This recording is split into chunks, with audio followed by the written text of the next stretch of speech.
My wife and I are the sixth generation to operate Braeutigam Orchards. Her mom and dad were the fifth generation. With a family legacy going back 194 years, some things change, but not their commitment to this southern Illinois land. Well, I always tell people you can't brag about something that you're lucky to do or be able to have.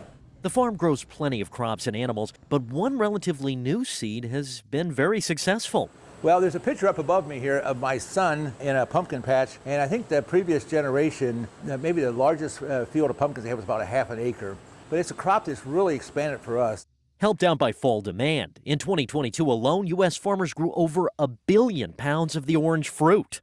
We have about 28 acres of pumpkins this year, compared to 40 years ago we had a half acre of pumpkins. If we have pumpkins set by the week of Labor Day, they will make in October. I'm amazed what they are making. Pumpkins have to grow in a big field just like this. This one happens to be 8 acres, and all of these areas around here, all of these plants that you see are all part of the pumpkin growing process. And not just the pumpkins that you're going to get and turn into a jack-o'-lantern, but even those types of pumpkins that you're going to put into a pumpkin pie. And pumpkins are finicky, needing plenty of heat. And I want a slow 2-inch rain. And about 4 months to grow. Do you plant those things? Yes, we do. They don't come up on their own. It takes us a few days to plant 28 acres. Still done mostly by hand, with 2 centuries of dedication.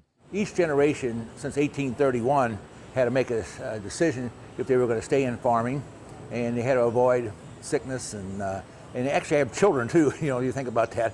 I hope I can keep learning from them as long as I can, and I think it's great to work together with family. Although it's still a labor of love. This year we have about 160 different varieties of pumpkins, gourds, and squash that we grow. And we're talking about from the mini pumpkins up to the bigger ones. So I'd like to say we're one of the most unique patches, at least in the state of Illinois. This is a way of life for us, but you have to have a way to make a living. Each generation has an outside occupation paying for the family vocation. I really wouldn't trade it for the world. I mean, that's another thing that I've been insanely blessed with, is being able to work with my dad and my grandpa. I had to ask Tom if he thought the older generations are proud of the orchard today. I hope that they're happy with it, and I hope that I can see what's going on too in the future.